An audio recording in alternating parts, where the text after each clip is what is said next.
Community Appreciation Week. Wrapping up today for a lot of you. Some of you are going to see me tomorrow in my job search boot camp.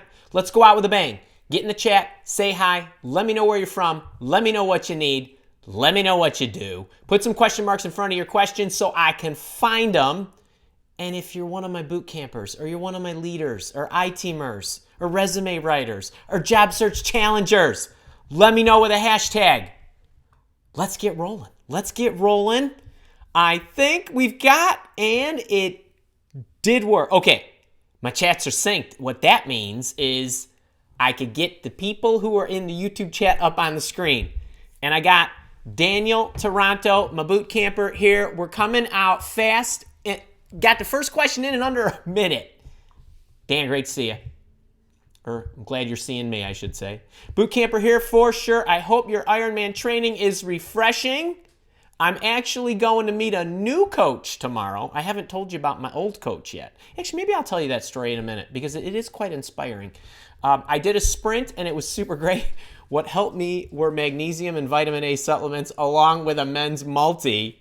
All right, I know you got a question here. We're going to talk about the Ironman in a second. All right, let's see. That's Harley. By the way, Harley got me a gift. Actually, you know what? While you guys are shuffling in, can you see that? You are my favorite human. Harley got me this cup yesterday. That's all I have to say about that.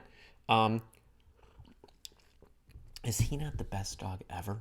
Okay, Dan Toronto, my boot camper. Second round interview with an account exec at a SaaS company 7 days ago. Awesome. So Dan is a finance geek. He wants to convert over to become a salesperson in a software as a service tech company. I'm in contact with the senior vice president building the sales team, and the offer's taking longer than I like. Okay, so he's asking, should I email the account exec again with a short and sweet, hey, thanks again for your time last week. Looking forward to working with you to hedge max my touches with the company. I think you are 3 of 3, or just silo it with the SVP building the team.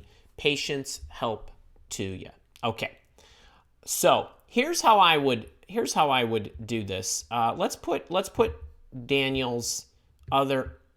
Hang on, I'm getting the spinning circle of craziness. Let's put Daniel's second one up here so you guys can see this. Okay, so basically at an interview, 7 days have gone by. It isn't the end of the world that 7 days have gone by. There is absolutely nothing wrong with sending a message to the account exec to say, hey, I just want to reach back in, say thanks again. I'm looking forward to making this work and working together. And there's nothing wrong with that. It's been a week. You know, it's just a friendly little touch-in. I want to take this to the next level here. For any of you like Daniel that are going through an interview process, as you get down to the end, when you get into the point where you are waiting for an interview, waiting for a job offer, and it seems to be dragging on a little bit, that's obviously not something that you want. It's not usually a good sign, but it's also nothing to lose a ton of sleep over. These things happen. I do like little touch points in between them. If they are packaging up the offer, or they've given you the offer and you have accepted it and you have a little lag time before your start date. Some of you senior folks, like Daniel, could take as much as a month or 6 weeks to actually make your way over to the job. So the thing I'd like to add here is there's nothing wrong with having a little bit of an extra touch point or two along the way, especially if you're far down in the recruitment process. If you are given an offer and there is a decent amount of time between the time you signed it, accepted it, and the time you start, I always recommend that you have touch points with the organization. And I would go so far as to say, if it's something like 3-4 weeks, you might want to schedule a coffee or a pop in the office kind of thing and have kind of pre-date before you actually start working there. It always makes everybody feel better. I've said this to you before. I haven't said it to you often. The longer away your start date is from the time you sign an offer, the less likely it is that you show up, and that is not always your doing. So remember that. If you sign and you're going to start next week, awesome. You can start the week after, awesome. You can start a couple of weeks out, that's cool too. When you start getting into the 4-week range, because some of you are senior, some of you have, you want to give the 2-week notice, some of you want to give the 2-week notice and you want to take a vacation, and so on. So those kind of things are okay. They're pretty common.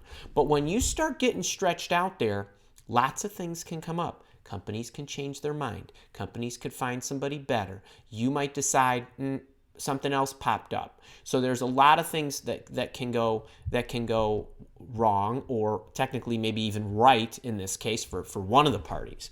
So just be careful about that. But Daniel, to you, I want to say I would make the touch point.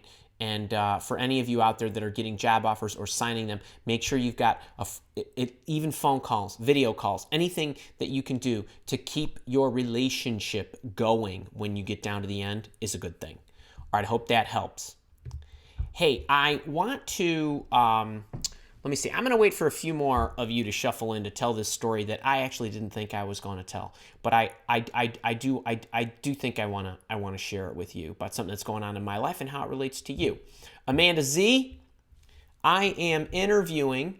Job description describes a skilled project manager. I have 12 years of experience, but they're calling it admin assistant with 1 year experience required. How can I save the situation? Amanda, so in this case, based on what you've shared with me, I'm not even sure what to say to this.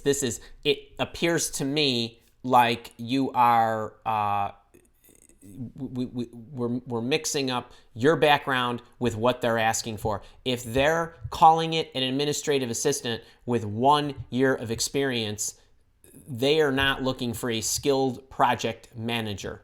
They really are not. I'm not really sure what that is.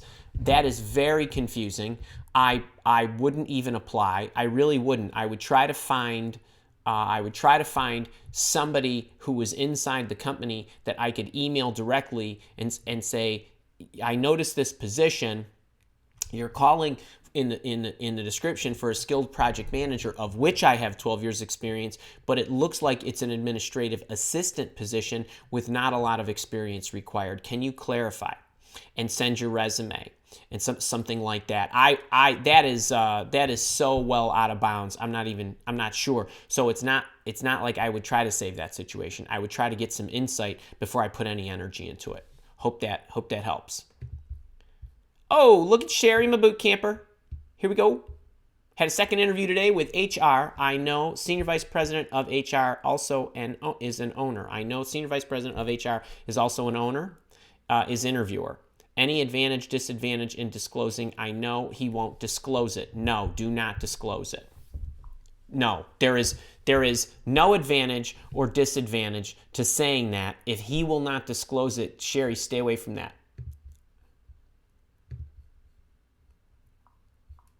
Okay. All right, hang on. BT, how would you have handled this? The interviewer asked how I prioritize. I said I look at the high-level goals of the organization and prioritize the projects that would help accomplish our goals. Then, wrong answer, he said to assign a value to each facet of each project and rank them. After that question, I felt like I had completely lost the interviewer's interest, did not get the job. To that, I would say, I think that was it, 2 of 2. So, okay, I'm trying this. First off, BT, I feel badly for you. Okay, I care about you. I don't care about whoever this knucklehead was. I would have said what you said. So let's back this up. This is a great question. I look at the intersection in us, you and me, BT, you and me. All right, so you're in my community. You might even be one of my boot campers if you didn't change, if you change your YouTube handle. But I think about the vision for my organization and what I want long term. I have goals. Let's just put this really simply. I have a job search boot camp, which I like to offer as a product and a service, and I have a leadership subscription that I like to offer as a product and a service. Everything that I do, all the projects that we have, of which this is a project. A couple weeks we got a webcast, that's a project, and so on. All of these things feed into the overall goal of Mile Walk, which is to be a great to offer as a great company, great online coaching and training services, foster community, all the good things that we stand for, and I want to do it in two major areas. So I have a strategy, there's a vision, and then there are a number of projects along the way that we offer, just like any company, right? Maybe you're building coffee mugs, maybe you're building designer t-shirts, who knows? But there's a strategy in place that serves as my overarching guideline project-wise. Every project that we look at, we have to determine, is this in alignment with our vision, because we want to stay on focus? Is it going to add value to our customers and our community? Yes, this will. Okay, where does that fit in the overall priorities? Now, there's ROI, how much money will it make? There's seasonality components, like when do I want to have the goals stuff? I want to have it in the beginning of the year when people are thinking about it. It adds the highest value to them, which in turn should add the highest value to us. There are so many factors that we are considering about how to prioritize our projects that you can't just say attach a value, rank them, and so on. That's dumb. It is. It's just not an effective way to do it. So ultimately, my message to the group is there are so many facets that go into prioritizing, sequencing. There are dependencies. There are availability of resources. There are certain hiring seasons. We might be hiring college students, which come out in May. Everything needs to be considered, so you can't just attach a value, rank them, and go. That isn't going to work, or you're not going to be in business very long. So, BT, you gave the right answer. What I would say is you dodged a bullet because you don't want to work for a company that thinks that way. That's my honest to goodness opinion. So you should probably write them a thank you for not hiring me email at the end. Just kidding. Send them the rejection. Send them the rejection email. Leave the door open. Be classy. But I think you dodged a bullet. All right. Hope that helps. Joshua Hodgkins. Let's get you up here on the screen. Let me take a sip from Harley's mug. I got laid off recently, and I'm looking for recruiters to place me in mid-upper level management position. What is the best way to introduce myself to recruiters, placement companies? Joshua, I'm not being funny here. I would not spend 1 minute, not one solitary second, trying to reach out to recruiters. It is we just got done talking about ROI. You have less of a chance of getting placed by a recruiter that you reach out to than you do sticking your resume into the applicant trashing system and getting it through the bot. It's true. Recruiters work on behalf of organizations to find them people that match those jobs. Recruiters find people for jobs. They do not find jobs for people. And you might be thinking, well, if I reach out to the recruiter, don't they need job candidates in order to fill their clients' positions? That's true, but they never look in that direction. They really don't. They have a very specific profile that they are looking for, somebody that they are trying to find that matches a certain set of criteria and skills and fit and all that good stuff. The possibility that you have, that you thread the needle at that moment when they need you is almost nil. It is a low single-digit percentage. I'm a long-time executive recruiter, and the last thing I want to mention to you is I would, however, if that's what you want to do, I have a whole lengthy video out there on working with executive recruiters and third-party search firms. I would watch that before you do anything. And I do tell you what to say to them when you contact them, but I also do a lot of managing your expectations that it is unlikely that they are going to reach back to you. So I hope that helps, but trust me, you do not want to be spending a lot of time contacting recruiters. I really would not. All right, morning, Dana. What do we got here? Good morning. I'd like to take my networking to C-levels in small to medium companies. No connection for better results. Is reaching out to learn about them and the CO appropriate? If no, what should I be asking? You should be sending the boss hunting cover letters to them. Don't ask to learn about them. You come in with a purpose. The purpose is you targeted them because you adore them and you want to work there and you want to work for them specifically. That's what I would do. It's you will quintuple your probability of getting a response versus I want to contact you to learn more about you. You come in with no value from that angle. So boss hunting covers, stick with them. All right, we're like rapid fire this morning. I want to hit as many of you as I can. 11:16. Hit the thumbs up if you're loving this. All right, is it all right to reach out to talent acquisition manager through LinkedIn and pass my resume? The company has no suitable openings for me, I'm assuming. If yes, how do we write the message? Thank you, Nisha. Here's my recommendation. I would go directly at the recruiter if you want to.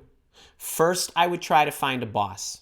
If there are no openings, the boss is going to care more. If there are actually no openings in the company, the only possibility you have of getting in the organization is to go to somebody who would possibly open up a slot for you or trade somebody out for you. The recruiter's not going to do that. So if you want to reach into the talent acquisition folks or the HR folks or the recruiters, then what I would do is I would go directly with my no job opening cover letter. That one is free. You can grab it. It's 7 sentences. You can Google me and no job opening and it'll pop up on my YouTube channel. But that's what I would do. You could also, after 7 days, if you do not hear back from them via email, then send them a LinkedIn message. Actually, I would probably email them, then send them another email 7 days later, and then maybe 3-4 days later, reach out to them via LinkedIn. That's what I would do there. Hope that helps. Hey, Mom, how you doing? Gio, hey. Carrie Freeman, how you doing? Look at you, earbuds in. You know, actually, you probably don't know this. I've never said this. After every one of these shows, okay, so we do the shows, whether they're public like this on YouTube, whether they're private like my boot camper one is tomorrow, I inevitably get pictures of people that have taken them of themselves with me on the screen and whatever their environment is, and then they'll take their phone and they'll do one of these with their dog, and their cat will be on top of the keyboard, or the dog will be licking them in the ear, or they'll be wearing the same outfit I'm wearing, or whatever. I get them every Thursday, and then whenever I love them, I open them, I look at them, and I have a great smile. And I appreciate them. It's true. I do. I did like a lot of them. All right, hang on. Where we go? All right, Adam. When it comes to negotiating things such as doing some of your role at home and the hours you work, how do you make it positive? As is this best to do in the salary negotiation stage? 2 questions there. Let's take them backwards. Wait until the end. Don't ask for anything until your stock is the highest. I've said that, no less than 300 or 400 times in my salary negotiation playlist. You never want to ask for something until your leverage is the highest. When is it going to be the highest? Certainly not in the opening phone call or email. They don't even know you. You need them to fall in love with you. You need them to want to marry you. You need them gushing over you, and you need many of them gushing over you. That gives you the best leverage. So then you ask for that stuff at the end. I do want to throw in a caveat or two, because this has happened to some of the boot campers, because they've been moving along and they're falling in love early, and companies are falling in love with them early, which makes sense because they're boot campers. And I'm getting a lot of questions in the system about, hey, Andy, I looked at the job description. I'm Adam. I would like to work from home. The job description doesn't really say that they would let me work from home. But I noticed in the second interview, somebody mentioned that was a possibility. And then I didn't ask them any more about that because I thought I should wait till the end to figure that out. To that I say, okay, hang on a second. This is a little bit different. They actually threw something out. This could be, we might not need you to travel as much as 60%. That might be 40. We might be able to let you work from home a day a week, or maybe 2, depends. Maybe we do that when you're up to speed. Anything like that. Now, these things that are introduced along the way, however they surface, where your stock is not ultimately the highest, at those moments, you are still in information gathering mode and selling mode. So you don't want to start negotiating that. What you want to do is you want to jump on the fact that you can get more information. Oh, you said I could work from home, or that might be a possibility once I get up to speed. Could you tell me a little more about that? Maybe, how long would you anticipate that based on my background? Is that a firm number? Okay, that's great. Maybe we can do it sooner. Maybe it'll take me a little longer, but now I got an idea that you think 3 months is right. Like all that stuff's good. Now you're not negotiating. You're asking for information. Okay. Oh, you mean the travel's not 60%, not 3 days a week, but 2. How would that go from that to that? Would that mean that you would could you tell me more about that? Does that mean that you would give me less out-of-town clients, or does that mean I would just not be required to go as much, or I should do more video conferencing? Whatever.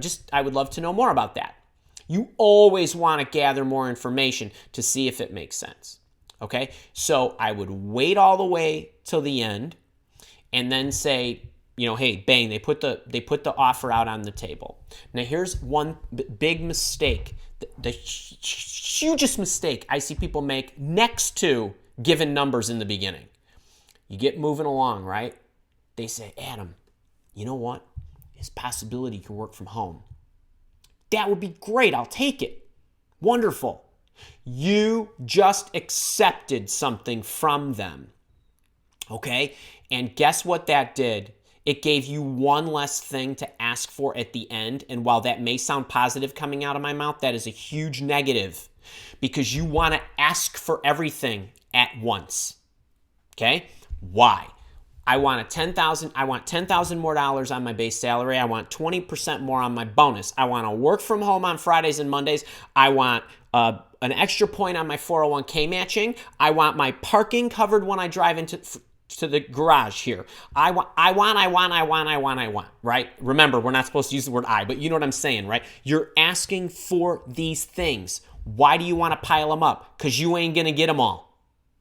By the time you get to the end, if you ask for something, I'll say, Adam, I already gave you the work from home thing. You already took that. I already gave you something. Now you're at a disadvantage because you owe them. No, you want to ask for it all at once. You want to see what they come back with. Okay? And if you give them your answer like, hey, you give me all of that, I take the job, and they don't give you all of that, now they don't have your word yet, right? You say, okay, well, you gave me half of what I asked for. I want because there are so many of these things, which just makes it complicated, I want a little bit more. That's okay. If you say, I want $10,000 more, and that's the only ask, and I say, tell you what, give you 7. I don't want you coming back to me with 8,500. Okay? That's we're splitting hairs and pennies and cutting up nickels at that point, right? But if you say, I want to work from home Monday and Friday. I want an extra point on this. I want an extra week vacation. I want this. I want that. I want to, bring my dog to the office. Okay, hang on. I'll give you the vacay. I'll give you the work from home. How about my dog? My dog needs life. You know what I mean? Like you want to pile it up. Okay? I hope that helps. But I think you know where I'm going with that. All right? I want Adam, I can't wait for you to get your job offer, and I want the longest video testimonial ever. All right, hope that helps. All right, how's everybody doing? You know, we've had a lot of people this week. We've had about the same number every day. All right. Wine Company Deb, you are welcome. You know, I know this is a, I know this is, I want to use this as a twofer.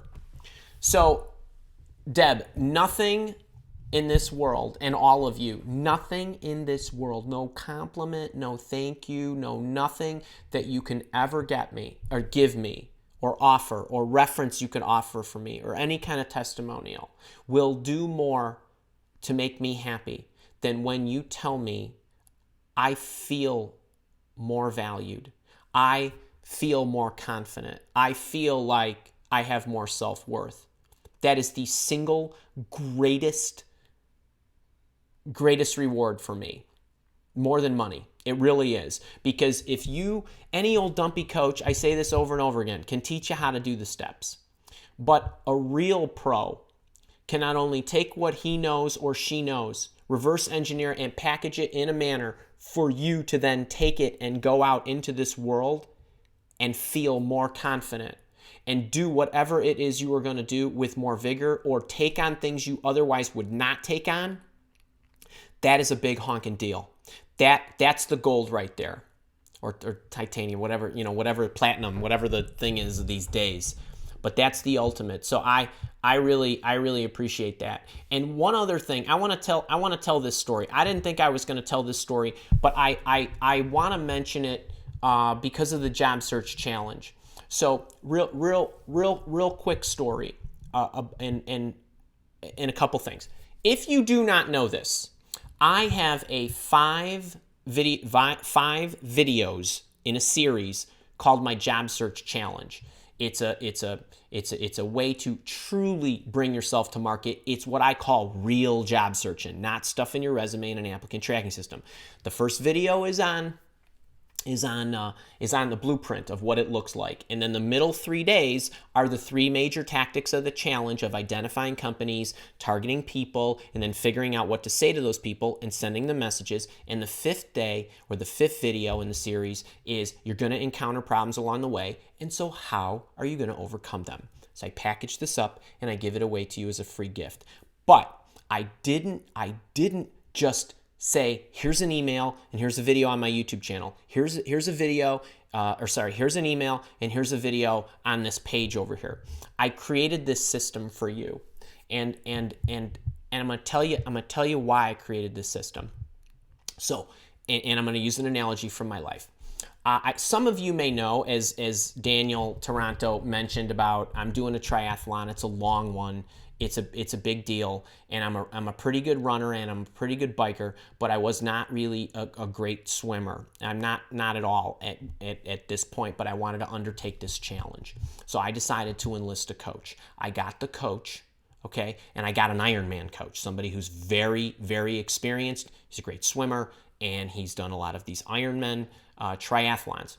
So I get engaged with him and I take some swimming lessons, and we decide that we are going to enter into a formal coaching arrangement where I pay him every month. And then what he does is he sets up all of my workouts. That's Monday, that's Tuesday, that's swim, that's run, that's strength train, that's bike, that's bike and run, that's swim again, and so on. And exactly what I need to do in order to attain a level of proficiency in all the disciplines to, on a certain day, a number of months out, basically hit the goal, finish the darn race that's really long, okay? Now, we're going through this, we're clipping along now I'm an independent guy, and I know you're not gonna believe this, but I'm a total introvert, even though I'm an outgoing guy. But I like my me time. I like my alone time. I do a lot of things alone. And I know job searching itself can be a very lonely act. I know what that's like. So I'm going through this process.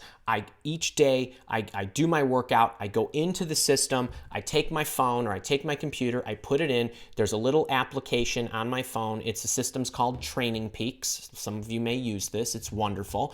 And we can communicate to each other in the system. And I would put my workout in, and then he would comment on it, and we would communicate a little bit. And, great job, wonderful, check and see you tomorrow. Okay. And a little bubble would pop up or whatever. And then my coach called me one day, a couple of weeks back, and he said, Andy, I need to let you know that I'm going to be leaving. I'm moving to Florida, and I'm taking this instructional job at a university.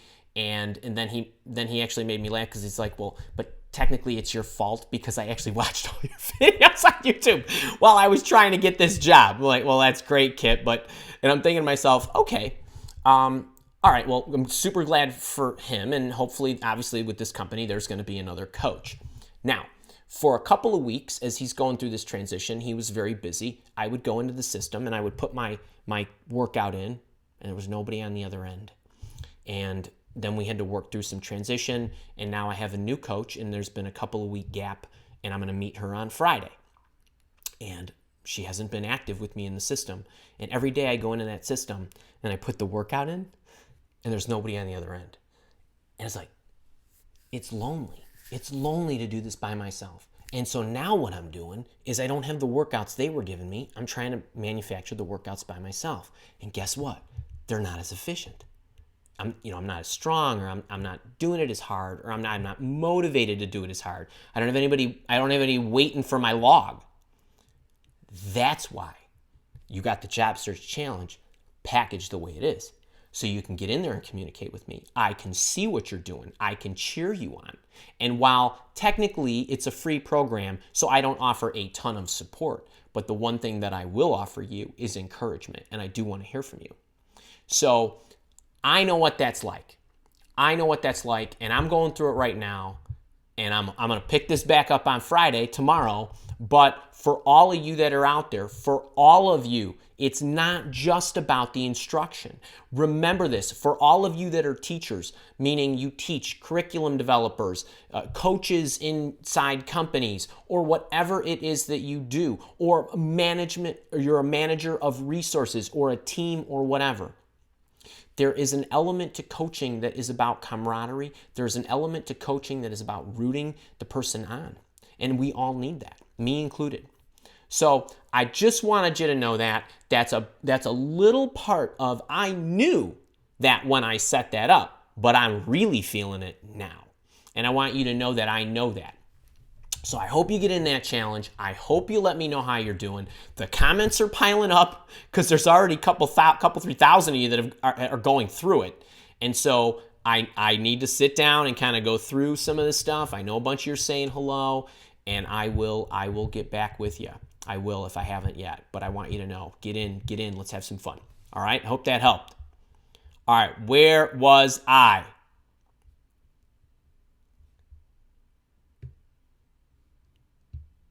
Okay, Nisha. Hey, Andy, would it be possible to give an example on how to write the resume following the job descriptions? So, Nisha, here's what I would do. I have a resume writing playlist, a resume tips playlist on YouTube. Go to it. Go through it. I give you the template and all that good stuff. The connecting of what you are doing to the job description has more to do with the keywords. I have a video out there in the playlist that talks about keywords versus buzzwords. Marry that up and you'll have your answer. Hope that helps. Bethany, how you doing from Sarasota? Andre. Let's see. Hey, Andy, thanks for all the amazing info you put out there. You are welcome, my friend. Is there a seasonality in the job market? Best times of year to start job hunting? Yes. There are, first things first, companies hire whenever they hire. Okay, so some companies hire in January, some companies hire the day before Thanksgiving, some companies hire in the summer, and there is seasonality to the organizations themselves. You should be aware of those, right? If you're in retail and you need a part-time job, you start calling the stores a couple weeks before Thanksgiving, right? Because they make a lot of their money between Thanksgiving and New Year's, right? Simple and easy example. Some companies, they close their fiscal books in July or June or May or April or whenever. And their new fiscal year with their new budgets and all that good stuff could start at any moment in time. However, most organizations not all, most run off the fiscal year is in alignment with the calendar year, meaning January is the start of new projects, new budgets, new inspiration, and everybody that's human is susceptible to that January spirit.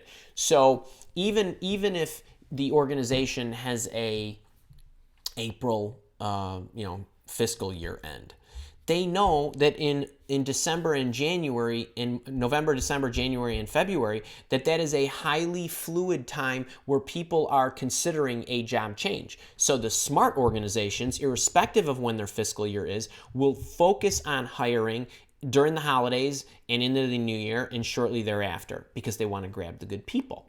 Okay? But anybody's director of this or vice president of that could leave at any moment, right? And then they got to fill a void. Could be October, could be June, doesn't make, August, whatever. Now, I know you're considering the Job Search Bootcamp. I think that was you who sent us an email. And I do actually have a specialty module in the bootcamp that tells you the adjustments you need to make in November, December, January, and February. Those are the highest months. Okay, so you just missed that window. That doesn't mean that this isn't a great time too, but I'm just saying there are certain things that I want you to adjust in those months. I have a whole module on this where we spent an entire session where I outlined all the specific changes that you had to make. But yes, so and hiring wise, companies, what a lot of them do is in October, they're planning for their next year. And they're looking at, okay, we got to wrap these projects up. We've got budgets that we are going to lose on December 31st. So we want to make sure we spend them appropriately. If we're going to lose money, we want to spend it. Some of that money is going to be spent on people. So let's hurry up and hire people. That's why it gets rolling, because what happens is when November rolls around, they all start panicking because it takes time to recruit people, interview them, get them to resign, and get them in the seat by January 1st. Some of them want to hire you right away because they want to spend money. Signing bonus, right? Advanced pay on commissions. Companies do all kinds of crazy stuff at the end of the year. And people think, I should be resting at the end of the year. No, you should be, if you're in job search mode, you should be working double time on your job search in November and in December and in January. So don't go on vacations if you're job searching. If you have a nice job, then enjoy the time with your family. But that is the richest time to search. So yes, there is a seasonality, and then you look down at then you kind of break it down to, okay, well, what type of company is it, and so like real estate organizations, commercial development, all that good stuff. When do you think their season is really picking up? May. Warmer weather, right? So you got to factor this stuff in depending on the type of company you're looking at. So I hope that helps, bud, and hope you get in the boot camp. I think that was you. We got an email. I think I responded. Maybe Kara responded too. All right. TIC. I often hear about how staffing agencies only give W-2s and not health insurance. How do I ensure that I'm working with an agency recruiter that will have at least some coverage that I need? So, Ty, every staffing agency is different. So you might often hear how they do that, and a number of them will do this. You got some of them say, hey, you're a 1099 employee. You work, we give you an hourly rate. $60 an hour, that's all you get. Okay? You don't work, we don't pay. And then what they're doing is they're charging their customer $75 or whatever, 80, could be 100. Doesn't matter. They get a profit from you, and you get paid for what you do. There's those kind of agencies. Then there's the kind of agencies that say, we want you to be an employee of us. So you're going to come to Mile Walk. I'm going to make you a W-2 employee. I'm going to go pay the government, the employer taxes, and all that good stuff, okay? But I'm not giving you any other benefits. So I'm going to pay you, and your wage is $60 an hour, and we're going to make you an employee of ours. Maybe we'll give you some vacation. There could be other things, and they'll work it that way. Then there's other agencies that say, we want you to come and work with us. We're going to put you on as a W-2. We're going to give you your salary. I'm going to pay the employer tax. We're going to give you vacation. We're going to give you health care. We're going to give you dental. We're going to give you vision. It's all different. It depends what their business model is. And then they might want to keep you there. And so they don't want you to leave. Maybe their niche is either in high demand and they always want to make sure that they have the resources. Maybe the niche is these are very hard to find people. It could be any number of things. Some companies just want to run themselves that way. And while you're in between jobs, you don't go contract for other companies. You actually do some internal stuff that they might want to have you do, helping them build infrastructure or whatever. So it's all different. You need to ask right away. This question is okay to ask if you are going to possibly engage or are being interviewed by a staffing agency. Okay, it's okay to say, what is your compensation structure like? So, and be real specific. That's all you're asking for. They may say, okay, well, what's your rate? You say, well, I have a different rate depending on what it is that I'm doing. And with the staffing agency, it is okay if you truly have a rate to give them that rate. And just say, well, for certain things, it's about $60 to $70 an hour. And for other projects, I've charged $80 to $90 an hour. It depends. But I'm open and it's negotiable depending on what it is you want me to do. That is okay. That is an exception to all the other salary tips I give you when you are interviewing for a full-time role. So I hope that helps. That's a great question. You know what? Can we give, I don't know who this is, Ty. You can choose between my resume writing masterclass and my interview intervention course. All you need to do is send me an email at support@milewalk.com and let me know you asked me the question about the agency recruiter or agency staffing, whatever. All right, hope that helps. All right. Okay, Giovanni. I am trying to reach Boss Hunt, my former advisor, academy advisor, who is project manager at a I'm assuming a great company, had a great student to professor relationship. They are historically difficult to get a hold of, have his cell. What can I do to get his attention is what he's asking me. I would call him. Do not make this complicated. Call, leave a message. If he doesn't get back to you in a week, you send him an email or text him. It's different when this is somebody who you know really well. You don't need to boss hunt. You need to call him we have a professional relationship or a working relationship of some kind or a relationship of some kind. If somebody that I worked with 20 years ago sent me a boss hunting cover letter, I would email them back, I would laugh hysterically, and I would say, what are you doing, you nut? Call me. That's what I would actually say. All right, I hope that helps. Mayor, good morning to you, my boot camper from Oak Brook. Vienna. I'm gonna put your beautiful face up there. All right, announcement. And actually, I'm gonna wait a little bit because I do want to talk a little bit about my job search bootcamp. But I want to do a call out here. Vienna, who's in our bootcamp, she sent me an email. I have a welcome email when you join my job search bootcamp. Not to be confused with the job search challenge, which is free. The job search bootcamp is my signature course, and it's a 5-module end-to-end job searching program. As a matter of fact, maybe I'll just show it to you here in a few minutes. Everybody who joins, I send them a welcome email. It says, hey, here's find your way around the place. Here's a video to watch how to work the system and all that good stuff. And have a great time. And then a couple days later, I send them another email that says, hey, tell me about you. Like, just send it. Let me know what you got going on. And so she sent me a message, and she's got this wonderful background. She can do a lot of things. and she was trying different things and kind of finding her way, and it inspired me to create a new lesson in the Job Search Bootcamp about what to do when you are a little confused, or you're feeling stuck, or maybe you have a skill and you're not sure how to leverage it, or maybe you have a lot of skills and you're not sure which direction to go. Maybe you were a business owner, and she was a business owner, and she, you're not quite sure which position I should use as the entry point into a corporation. And so I created a 10-point formula that I am giving to my Job Search Bootcampers tomorrow.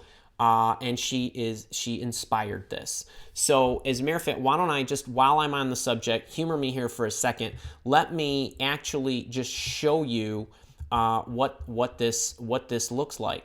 So if you have never seen my Job Search Bootcamp, this is the special ends tomorrow. So we do have this session here in the morning, and what this is it's a 5-module program. It's got all the tools and templates that you will ever need for the rest of your life. You can have support inside the system with me, and we do a ton of live coaching, about 24 plus private group coaching sessions a year. So there's a lot of self-awareness stuff up front to make sure you're positioned properly. There's all the marketing stuff, the resume, cover letters, LinkedIn, all that good stuff. And then a lot of you are going through the Job Search Challenge right now. That's one sliver of job searching. So this is everything you need to know and then some about job searching. Covers everything about interviewing, everything to do along the entire process to negotiate effectively at the end to get paid what you're worth. So how to make all the right moves and none of the wrong moves along the interviewing process. And it's really sweet. And a lot of you ask me these questions about, hey, I'm returning to the workforce. I'm a military vet. I was a stay-at-home parent, and so on. I was a contractor. There's a ton of different ways to package your resume when you have these exceptions. So I did a whole module on this. I wrote, I think somebody asked me yesterday about, maybe it was Gio who asked me about, would I be willing to give my networking templates away? These job search networking templates I've copywritten for you for every imaginable occasion. You can use them and apply them to whatever it is that you need in order to open up a conversation with somebody. It's really, really effective. And then all the nitty-gritty about how to evaluate small to medium-sized companies. Think about privately held companies. Think about startups. Think about companies who don't have a lot of public information or a digital footprint. How are you going to know that it's a good place for you? Really great session. Then I have specialty modules, career changers, job searchers that are in their championship years or are executives. Andre just asked me about, is there a seasonality to job searching? Well, not only is there seasonalities, but there's alterations you need to make to what it is that you do. So it is a complete strategy. It's do this first, do this second, do this third. If you've looked at my YouTube channel and you saw 300 videos, trying to piece that together, and not only that, not only is it not organized in the right sequences, even though I have playlists, but it doesn't have nearly as much information as the bootcamp, and the templates aren't there. So there's the structure. It's going to help you reduce the amount of time that you're looking. There's a ton of support. Not only is there the online support, but there's also the live support that we offer. It is a go at your own speed, although I do have these coaching sessions throughout the year. You can stop by anytime. You can take it with you. We got a mobile app. You can, anywhere you got the internet, you can also grab it. The online coaching is a super deal. This thing here, I do want to make a huge mention here.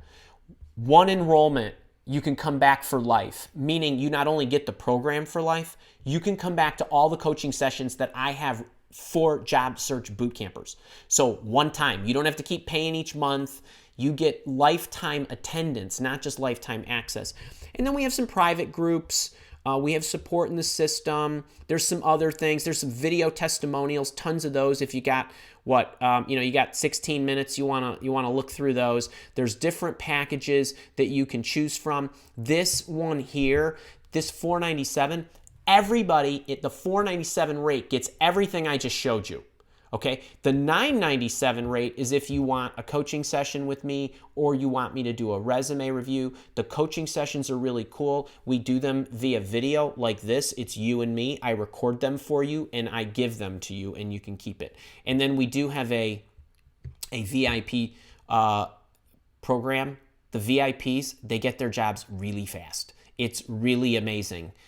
People who've gone through that program. I mean, we're talking weeks, not months. So it's pretty special. You don't have to do this all at once. You can go with the base package, and if you decide later you want to upgrade, you can do that. We just pay the difference. And speaking of paying the difference, if you are in one of my programs already and you've paid $297 for the interview course or whatever, you only need to pay the remainder to get to $497.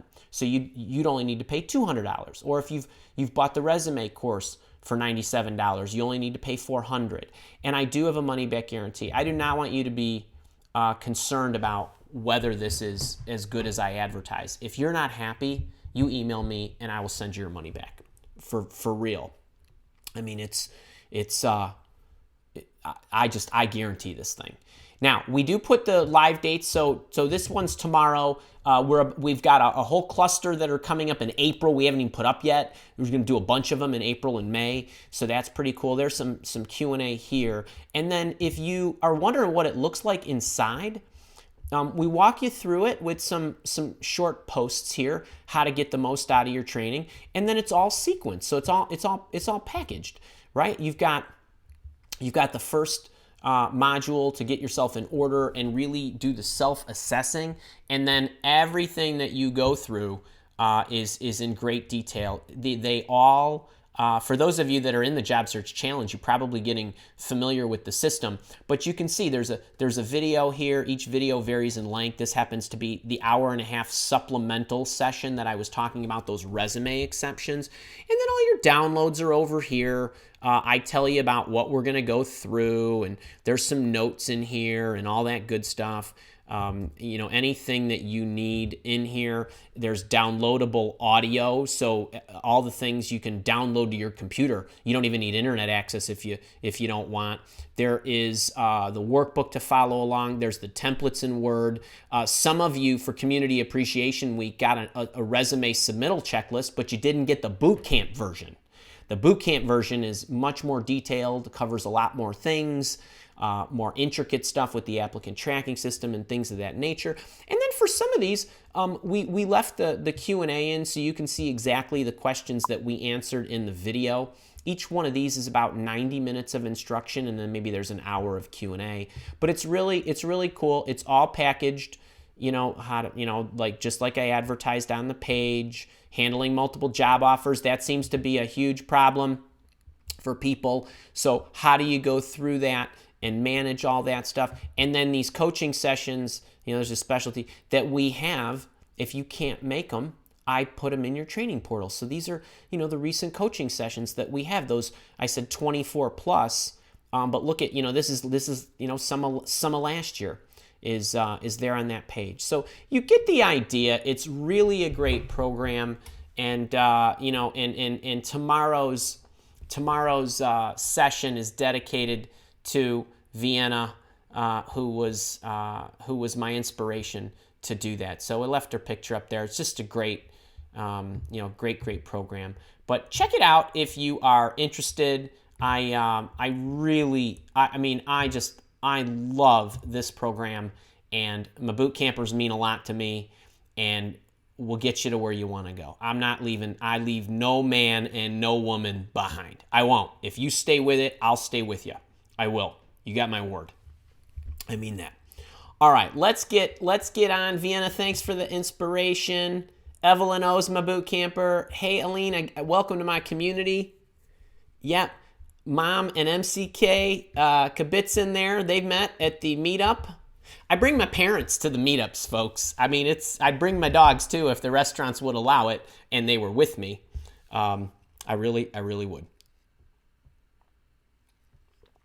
All right. Mayor, any tips for overcoming downtrodden news, finances, and career opportunities all the COVID-19 reactions seem to have put hiring on hold. Okay. Interesting you asked me this, Mayor. I don't know if you were with us earlier in the week. On Monday, Jay asked me about this. And I had been avoiding commenting, meaning I'd been getting a lot of questions on my YouTube channel. I had been avoiding consciously answering them because it's a delicate situation. I have my own personal views. I would never want to offend anybody who was dealing with this or that was afflicted by it, or anybody who had any major reaction to this affliction. So, but Jay asked me. I weighed in on my thoughts, and it is unique depending on which country you are in, but nobody is immune, no pun intended, to the effects that this is having as a result of the ripple effect from it constantly being in your face. And I don't know if you saw the little handwritten thing I did this morning where I said, a lie can make it halfway around the world before the truth can get its boots on. I mean, that's not my quote, that's somebody else's, but fear spreads a lot faster than any virus. Something I wrote. So, my view on this is I personally am going to live my life. I went to the health club today. I grabbed all the weights. I did, wash my hands, grab the weights. I don't care. I'm going to live my life. I'm not going to let I'm not going to live in fear. I'm not going to go buy toilet paper in bulk and all that other stuff. Although it was a little harder for us to find it. We had to go to the store because Amazon was out. So my view on that is I'm not going to let that put me into fear. It's not going to change the way I approach my company. And there are a lot of organizations out there that feel the same way. There are other organizations that have taken different precautions. That is completely their prerogative. I respect their decisions. They deal in different capacities than I do. They're in different geographical locations than I am. And some of that is going to affect them. But I will tell you this. This I do believe, that the smart organizations will not slow down. They won't. They will figure out, if they are that concerned about people coming to the office, they will figure out other ways to keep moving everything. The work, the hiring process, the interview process. What's wrong with a video interview? A lot of this stuff can be done. Some companies have turned to that. So I understand, the last time, we had a huge market crash was 13 years ago. So it's been a long time. This one is coming up on that, and I would hang in there. So I'm not going to stop what I'm doing. I don't want you to stop what you're doing. If any of you are job searching and you are finding that organizations are being a little obstinate or not responsive or have slowed down these things, you move on to other organizations that are. I mean that. It's the only thing that you can do. You can control your reaction to this. Okay? You can control your output. Keep going. Do not stop. So, I mean, when you ask about my tips, I would never slow down ever, no matter what. So, just you keep going. Don't slow down. Wash your hands. I'm serious. I'm not being funny about the wash your hands. Wash your hands. Don't go doing all this stuff, right? That's how I live my life every day. And if you look at the numbers, in every country's different, but there's tens of thousands of people that are dealing with the regular flu. There were a few hundred people as of Monday. I'm sure there are more now. And I checked the CDC site actually over the weekend. And then on Monday, there were 423 people that had been not just confirmed, they were suspected to have this virus. And so I think we're reacting because we're getting this fed in front of our face 24/7 now, and people are clamming up when the probability of getting it in many countries is very, very low. Okay, in other countries where it's more rampant, you need to be more careful. Italy is having trouble, right? There are other companies that are having trouble, but don't let the media scare you I turn the TV off. I do. I'm not watching anything. I'm not looking at that stuff. If I want to know, I'll go check a site for what I hope is an independent statistic. That's really what I do. Now, but for you, you're going to deal with these companies that are going to overreact to this stuff. And I'm not saying don't take it seriously. I'm saying don't overreact.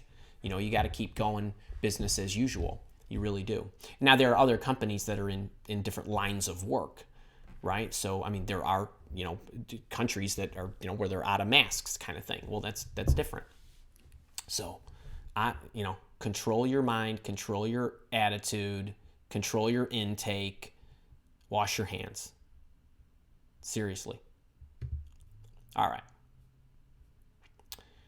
Kara is mentioning, he's got a question. Karina, I am thinking of joining your boot camp, coaching plus a CV review, but I'm in Germany, finding it difficult with language, age, and cultural differences in the recruitment process here. Will you help highlight these non-US centric challenges? Okay, I'm smiling. Let me tell you why. We have a lot of people that have migrated to Germany. Lots of success stories. Let me tell you about Rachel. Actually, Kara, can you tell me, did we include Rachel's email in the email? Give me a yes or no, so I can tell Karina this. So there was a woman. Her name was Rachel. She was in South Korea and met a man in Germany and wanted to move there and get married. And she got in the boot camp. She got the resume review. She got a coaching session.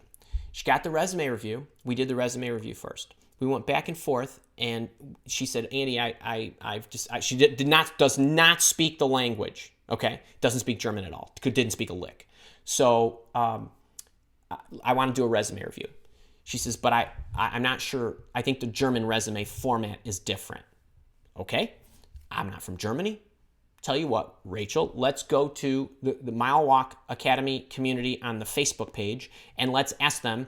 We've got a lot of European folks. We got a lot of people from Germany. Let's put a little comment out there, and we'll ask for help if anybody knows recommended places we can go to look for the best format. This is a great case study. Within an hour, we had about 30 comments. We got right to the place. We got right to the format. Turns out they want a one-page resume. They want your picture on it. All that's good. All that's great. All that's great. So then we go through her resume review. We use my format and we make a one-pager for her with her picture on it. And she moves to Germany. Then within 8 weeks, got a job. One coaching session and got a job within 8 weeks. An international job that a company created for her. So we got a guy from the UK getting ready to move. Same kind of thing. Moving, getting married. I don't know if everybody's getting married in Germany, but this happens. And we have other people throughout. In the boot camp, we have people from over 100 countries that use these techniques. So we massage them for whatever we need to. I didn't know what the German resume looked like. I'm not going to lie to you and tell you I know what the resume format of every country looks like or what it should look like. But I'll tell you what, the resume format that I have, many of them are using it in different countries to great success. And where we see that the culture or the customs are a little different, we just make adjustments. But the concepts of the process are the same. They really are, and they work. So we got in. I coached her on the interview. She went in and nailed it. Got the job. Barely had to take a pay cut. How about that? I mean, that's within 8 weeks. And in the morning, she was taking German class, like language class. And then she was trying to do her searching in the afternoon. I mean, it's a great story. So I hope that helps. And Kara is telling me that Rachel's testimony, we have a testimonial from her. We have literally the story that I'd like to share with you. And Karina, if you email us at support, I'll be happy to send it to you. Because I don't think it's in today's, we've got a little message going out a little later just as a friendly tap on the shoulder about the boot camp, but it's not in there. But I will be happy to show that to you. Or Kara, maybe we ought to put that in the message. All right, I hope that helps. Great question. All right, Jay Murphy, what do we got here? I am trying to get a raise to bring me back to market salary after graduating with an MBA over a year ago. My employer refuses to give me a date and time to meet about it. At first, they wanted to meet the next day. Now it is April or early May. How should I navigate this? There is more to the story, but this should get me in the right direction. Okay, wonderful. So, Jay, great question. What you will find is this. I'm going to make some general statements here. All of you, once you are in a company, okay, I'm not saying this is a bad thing. I'm just stating a fact. You likely, some of you are going to skyrocket. You're going to make tons of money. You're going to keep getting raises and bonuses, and that's awesome. Most of you are going to be ever so slightly underpaid than if you left. Meaning, the majority of you could leave your current employer. The majority of you, over 90%, could leave your employer and make more money. If that was your goal, you could. You might be job hopping. You might be. So, Jay, first thing is you're going to be on a hometown discount until you leave that company. 90% chance. They may make it up somewhere, but now you got to look at, okay, this is the environment I love. I like these people. And then what you do is you start attaching dollar signs to things you have. Oh, but I get to work from home.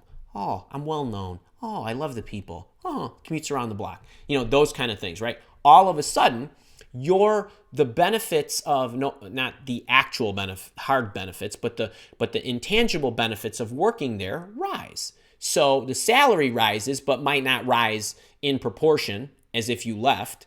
But here again, you're going to sacrifice some of these. Now, that's for everybody to decide what they want to do. Okay?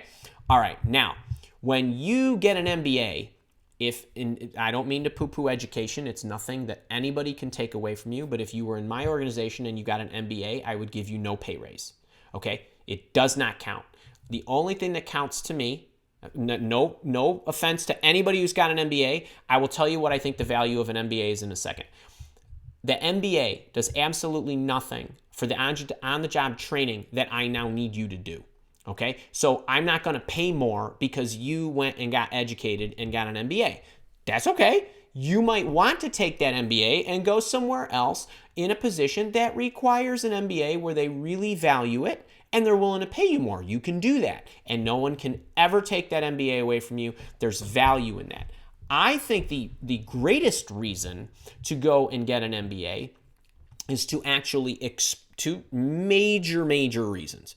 One is to expose yourself to different aspects of business, to introduce yourself in a great environment where you're going to learn concepts of things that you might not otherwise have been exposed to, which might give you a clue that you really love certain things. Okay? Certain, finance, marketing, organizational management, whatever your concentration is. And the other reason is you are going to meet some phenomenal people who are going to get their MBA, okay? And you will be an alumni for life, and you will be, hopefully friends with them forever. And those relationships, should you choose to maintain them, will work to your advantage. Those are great reasons. Is it worth $250,000? I don't know. Is it worth 50 grand? I don't know. That's for you to decide. So that's what I think about that. Now, you are saying, well, you think you deserve more. If you think you deserve more, I'm going to point you back to my salary negotiation playlist, and you're going to have to use those tactics just like you were negotiating a new salary for yourself. And if the employer wants to keep kicking it back, and it shows you a bad sign because they said, we agree that we're going to meet in wherever February, and then they kick it to March, and they kick it to April or whatever. That's a different story. That's an appreciation evaluation on your part. Do you feel appreciated as an employee? Every single day, every single one of you has a choice. You can stay where you are or you can leave. Jay, you need to decide, is this where I want to be? If it is, can I make the argument? And one other thing I'll leave you with as a something that you can use. I have a career achievements journal. I would look at that career achievements journal and I would capture all of those 14 points related to the stuff that you are doing or have done for your employer so that you can shed some light on what you've done, the impact that it's made. And I would go that route and focus. They don't owe you more. They don't. They don't. You got to know that. So you got to make the argument to convince them that you are worth more. Your MBA to me does not make you worth more. That's just the cold hard truth. It really is. You got to go get those kind of things and those degrees for other reasons. And no education is free, but the kind of education that you get on the job with the time you invest and the work you put in, that's very valuable to me. All right, so I hope that helps. Go get them. Andy Norris, how have you been, my long time ago boot camper? How realistic is it to assume a company where you interviewed but just missed getting an offer would give you feedback? Do they just figure they don't owe you anything? Okay, so couple things. So first thing, Andy, well, great to see you. Any of you, let's just bring this to the broad picture. Any of you that have interviewed and did not get an offer, whether you feel like you just missed, whether you missed by a mile or any of that, or anywhere in between, you are welcome to ask for feedback. Okay, I'm gonna qualify everything I say here because I want you to keep it in the right perspective. Do not expect. So there's two things about this that I want to cover. The kind of feedback you ask for is important, and then your expectations of the quality of the feedback that you ask for is important for us to discuss. So the first thing is, I would not request information that in feedback about how I can develop as a worker. Meaning, like, okay, well, if you don't have certain skills, Andy, man, you're really taxing my memory here. I think you were in like park ranging or something like that. So you have a I think that's your background. But so if you are asking for feedback about, oh, you didn't get the job because you didn't manage enough park rangers or in forestry, or you're something like that, I think. I wouldn't be interested in any of that insight. The reason I'm not interested in any of that insight is because somebody who you meet for minutes or hours does not have enough information to give you valid feedback to help you develop as a professional. They might say, well, you came off kind of cocky. That they can assess. I'm not saying you would. Actually, I know that wouldn't be you. But you know what I'm saying? They could assess your demeanor. Now, so I don't want you to try to chase information about developing as a pro. What kind of information that I do want, that should you shoot for, is stuff that will help you become a better interviewer. So if you want to ask them for feedback, let me be really specific, and they say, Andy, we didn't give you the job because we didn't think you could lead this team. Now, if you're thinking, what? I've led teams before, or I've led small teams before, and they have a 10-person team, and I've only led 3 people. Okay, here's what I mean. I don't need you to go out and run a team of 10 people and then go back to them and try to get a job. That's interviewing feedback. You did not make the case in the interview that you could actually lead a team of 10 people. Okay? You did not make them believe that. That's a storytelling problem. That is not a work history problem. Be very clear. This is really gold feedback here for you guys. No pun intended. This is a golden nugget. You are interested in understanding they did not hire you because they did not feel you could do that. That's a red light to you going bang, bang, bang, or fireworks or whatever that says, okay, next time I get in a job interview, I've got to make sure that I've got stories that show my leadership skills, my communication skills, my organizational skills, how I inspire people, how my people have developed, and so on. Right? That is valuable feedback. Okay, so what kind of feedback do you want and what kind of feedback don't you want? Or whatever feedback you get, how can you use it? Pick that any way you want. Now, are they actually going to tell you? what they're thinking. Some companies will, some companies won't. I can't tell you a percentage because that would be silly. I just don't know. But if I interviewed somebody, actually she's Stacy, who we love, I hired, is not here. Okay? There was another woman I interviewed, and I was interviewing her and looking at, she could have been Stacy. Like I could have hired somebody other than Stacy, our beloved community manager who's visiting her folks in Florida today. So that particular woman, I called back and I said, I decided to go with somebody who I was going to take in full time, okay? And was able to span these things for me, all of them. Okay? The reason I did not go with you is, you were still going to maintain these relationships. You weren't going to work with me full time. I was really clear. This is why I moved on. Okay? That's me. I don't see any reason why I shouldn't tell that woman, because there might come a point in the future where I want to go back to that woman and say, I need your skills here now. I'll take you 20 hours a week or whatever, right? Something like that. Other organizations, they're super skittish. They don't want to say anything to you for fear that you might make a big honking deal about why, oh man, that's discrimination, or oh my God, they didn't like what I was wearing, or oh my God, it's age discrimination, or oh, they didn't like my accent, or whatever. Okay, so a lot of companies just don't want to run the risk. So nope, we decided to go with somebody else.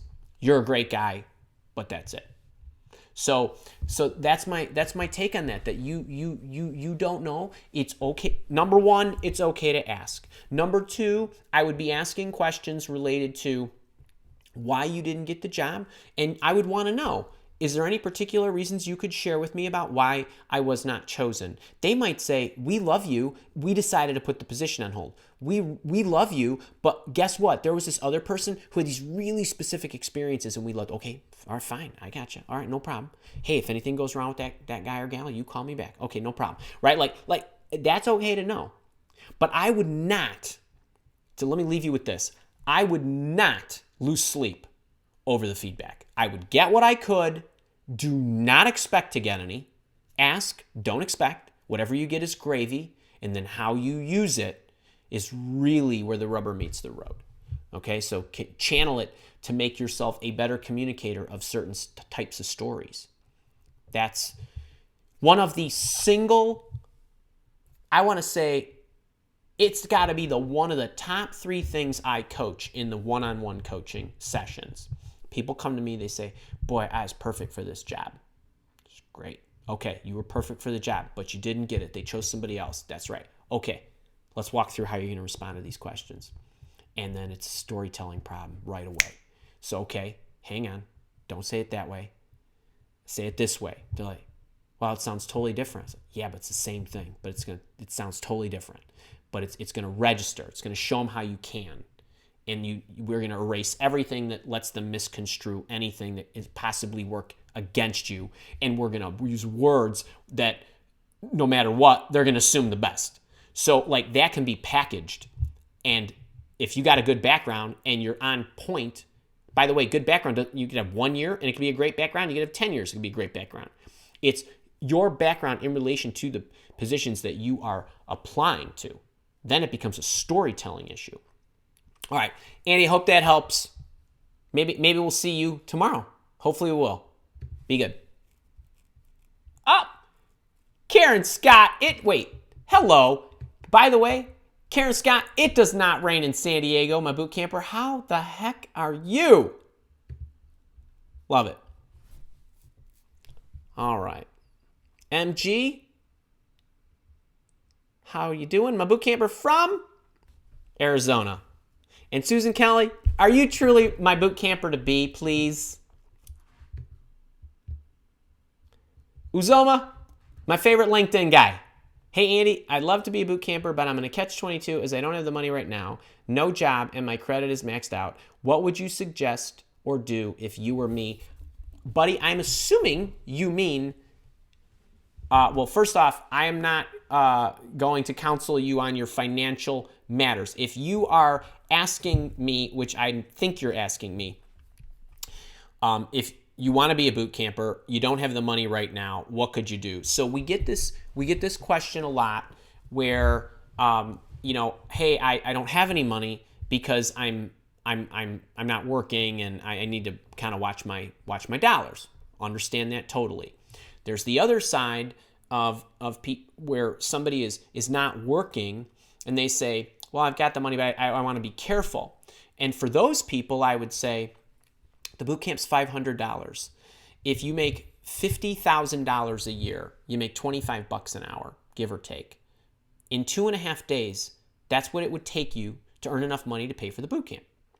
If you earn $100,000, it takes a day, like a 10-hour day, right? If you earn $200,000, you earn enough money to pay for the boot camp before you go to lunch on one day.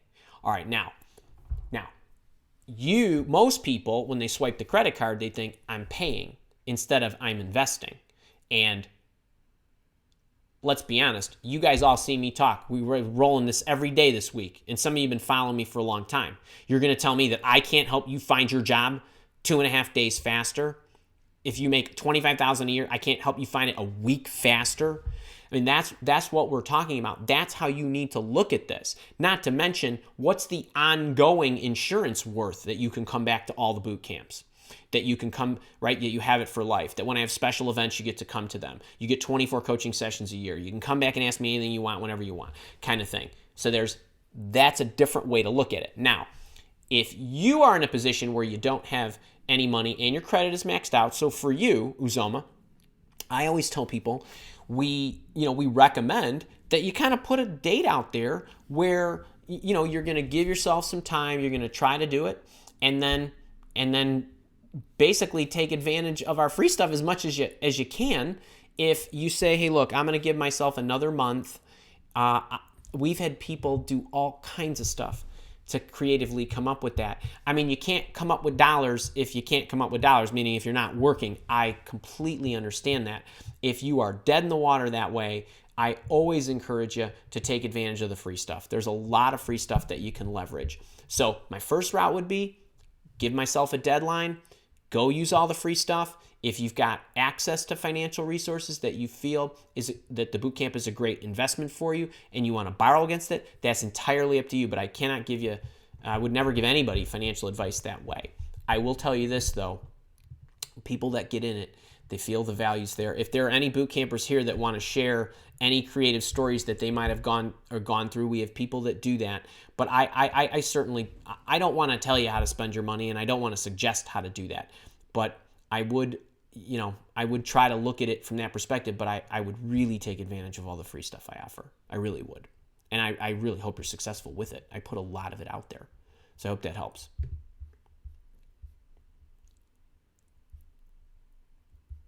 Chunmin, hey, Anne-Marie. Patty with the new pick.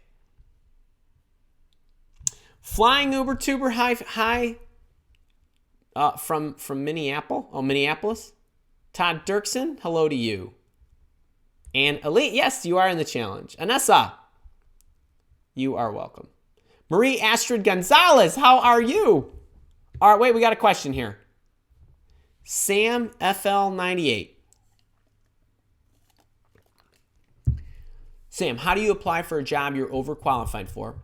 I'm more interested in working for the company than a high-paying position. I love that. Okay, so can we, Uzoma and Sam, both of you, can you email support@milewalk.com and choose between my resume writing masterclass and my interview intervention course? Both of you each can have one of those. And Uzoma, that'll get you kicked in the right direction, and you pick whichever one you feel would help you the most. And then, okay, on to Sam. So how do you apply for a job you're overqualified for? Sam, go ahead and apply. However, I'm going to go back to, I would always rather you go through the steps in the job search challenge. That means you're identifying the company, you have found a position, that's cool. Target somebody, maybe the boss, or somebody on the team, or anybody you can get to, okay? Send a message, try to get in. They might look at your background and say, this guy's pretty qualified, overqualified in fact, but maybe we should take a look. That's a better way to get in. If you can't go that route and you want to apply, just go ahead and apply. When it comes to salary expectations on the app, if you are overqualified and earning too much, Then what I would do, well, I always recommend, generally speaking, that if you are asked on the application how much you earn or expect, I don't know that a lot of people are asking how much you earn these days because it's becoming illegal more and more places. Some countries it's never been legal, and in the United States, only some states restrict that. But either which way, if they ask you for what your expected salary and it is a required field, I generally recommend you put something that is near what you're currently earning. Okay, just you'll hash it out later. No one's going to hold it to you. If you are really, really worried that, I earn 100, this job probably pays 50, but I don't care. A lot of people do that. I did that. Okay, I went from making a lot of money to zero. Okay, and I know a lot of people that go from making a lot of money to a lot less. It doesn't matter. If that's the case and you feel like you want to maybe try to drop it a little, go ahead. You get in there, you can talk it through, and you can wow them. Then when you get in there, I want you to check out my video about how to address the overpaid question. I answer all this stuff there, and I give you the different techniques of what to say. One of those things is going to be, you're going to need to tell the recruiter, the screener, the HR person, or the whoever, I am far more interested in getting in with a great company. I've specifically targeted your organization. The most important thing for me is to get in. I'm sure that if you are the great company that I think you are, that you will reward your people over time that do well, right? That's one big thing you got to get out. The second thing is, you could say, okay, well, if you're really concerned, perhaps we could, augment the scope of the role in order to make it commensurate with the value I will contribute based on my experience and the skills I bring to the table. And you can go that route. And I go into some other stuff in the video. Check that out, though. I have the overqualified video. Just go and check the YouTube channel and check the overqualified. And if you guys, all right, so and Sam, I hope that helps. So you guys, if you are overly thrilled with this, click the thumbs up button, people. Share it. This is it, man. Come on, 187 of you still here, zipping around. What do we got going? Oh my God, Tom Clancy, what are you doing, my friend? How you doing, buddy? Now, Tom Clancy, I do know. Good man right there. All right. Hey, buddy, how do you suggest handling the situation when you had a follow-up interview but have not received a response in almost 2 weeks? Okay, so for you, because I have intimate knowledge of you and what you do and who you are and the types of companies that you're interviewing with. So the first thing is 2 weeks. At the end of the day, it's not a super, super long time. But what I would say to you, and you have the boot camp, I would watch the module on how to follow up after a job interview, Tom. And if you don't know where that is, it's in the Job Interview Mastery Workshop. It's a bonus that's in your portal.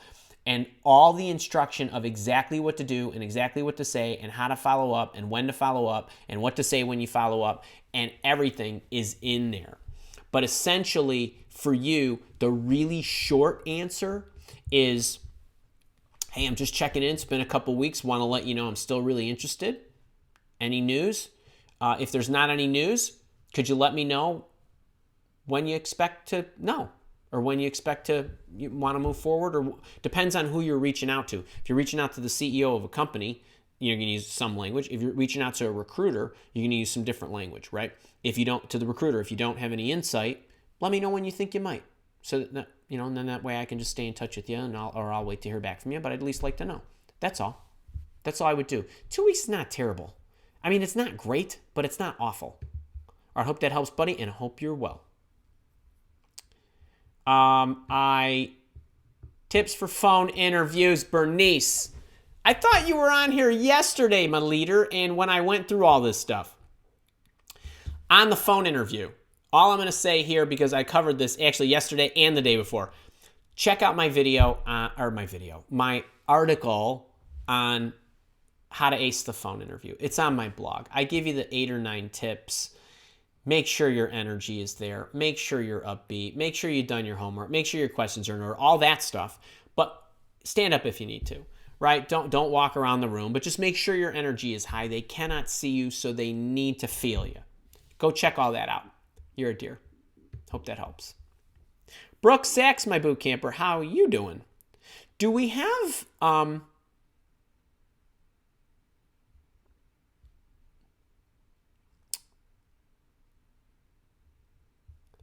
I see.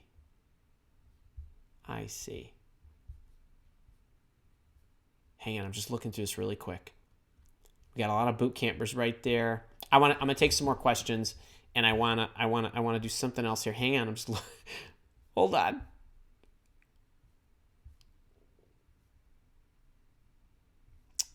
Hang on, guys. I'm just getting a bird's eye view of some things.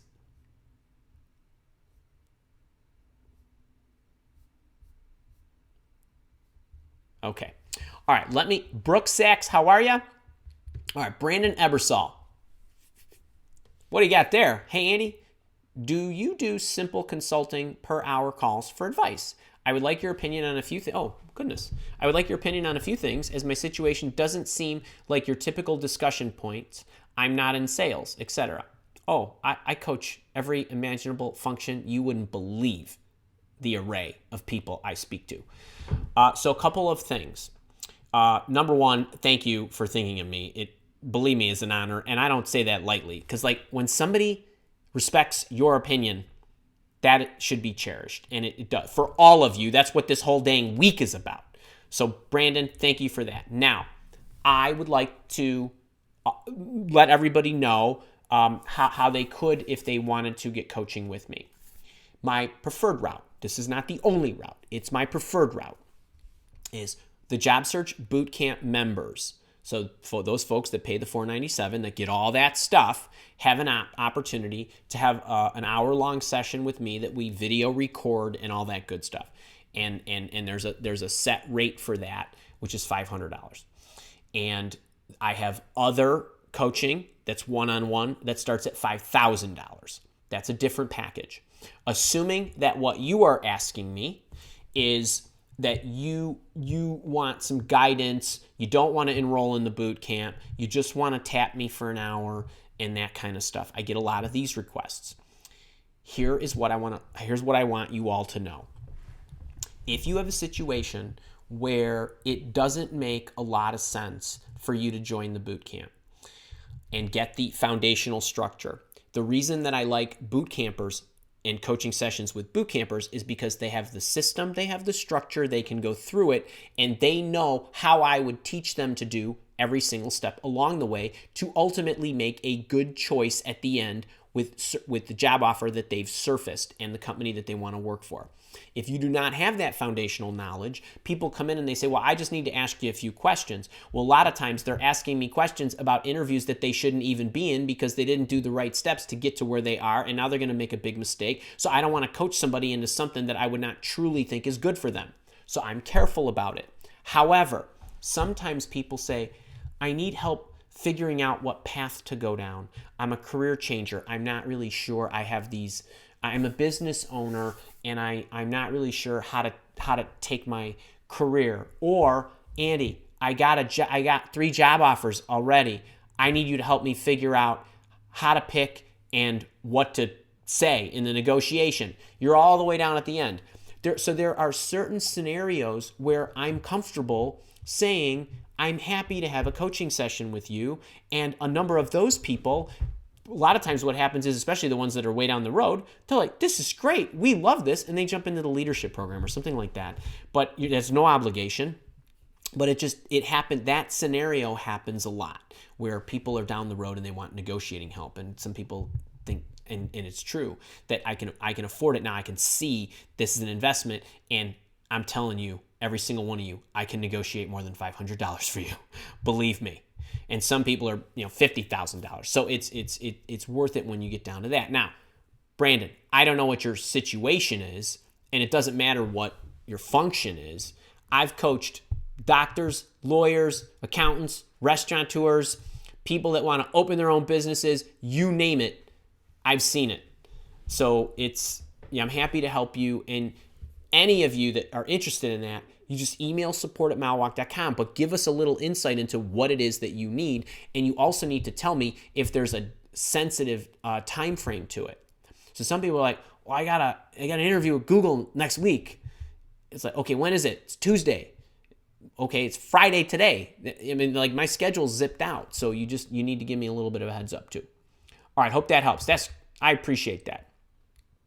Adam Walker. How can I ask for more autonomy instead of going to the sales office 8 to 5 as a sales leader and lead the inside sales team? Have an offer in negotiation. You're awesome. Thanks for all the emails. And Vince, Adam Walker, awesome. Can we all give Adam Walker a big shout out and congratulations on his offer? Now, Adam, let me say this. Inside sales team. Now, inside sales team, are they truly inside? Meaning, there's the office. They're all sitting there, smiling and dialing. If they're there, I want your butt in the office, right? I want you to be there. Say, hey, coach, I got a question. I got this customer, right, prospect or whatever. Now, the autonomy, I'm assuming you mean, is to actually, the flexibility and not going to the office. So what I would do is you could, if you think this is smart and you think they'll go for it, say, I've been very successful, if this is true, I've been very successful in other places where I've managed the team, sometimes on site, sometimes remote. And if you do that, what I would also do is extend it to the entire team. Everybody's working from home on Fridays. Everybody's working from home Monday and Fridays. Everybody's got to be in the office Wednesday for the pipeline call or whatever. But you get concessions based on the arguments you make, the value you're going to provide, and how convincing you are to them that it can be done remotely. We have had situations where people have tried this and it has not worked. We've had other situations where people have tried it and it worked. Why did it work in some cases and not the others? Everybody's bought in, and the person was the right person for the job and could handle the remote job, and because he or she was organized, and he or she was communicative, and his or her team knew what they were doing and had proper instruction, and so on. Here's my take. If you came to me and I wanted to hire you, and you were my sales leader, and you were running the inside team, not the field team, because the field team, you can go wherever you want. As a matter of fact, I don't want to see you in the office. And if I see you in the office, I'm going to start getting worried. So if you were my guy, I'm hiring you, what I would do then is I would say, okay, tell you what, give me a few months, come in the office, make sure we've got everything stable, the processes are in order, you know everybody, you're familiar, this and that. Take a day a week off. Take 2, and so on. And you gradually kind of work your way up, to maybe 2 or 3 or whatever it is that you think is appropriate. We've got some organizations that we've worked with that have had inside sales teams. They do everything from their home. So dial in numbers dial through numbers and whatever. So it's like negotiating anything. It really is. But good luck. Congratulations. That's awesome. Frank Sewell, my boot camper, and Joe Winter, my boot camper. Hey. All right, wait, I see Joshua, I see you, but I want to try to get some other people here. Yichi. How you doing, my friend? Messed up my phone interview. I prepared my interview as a functional manager plus PM instead of PMO PM. I believe I can do the job as I am a PMP. Should I email the HR for a second chance? So, this is, I only have so much information. This is fantastic. This is a fantastic question. I only have so much information. First thing is, when you go into these roles, and I cover this at length in my boot camp. So first things first, when you are preparing for a job interview, you do not just prepare for the job that you see and the description itself. You prepare for the interview for the level below, the level above, and any of the positions that touch it that are related. So not like I'm here and then my customer's here. That's not related. That's the service. But I'm this guy, hand it to that guy, but these two overlap by so many things. You want to make sure that you're versatile enough.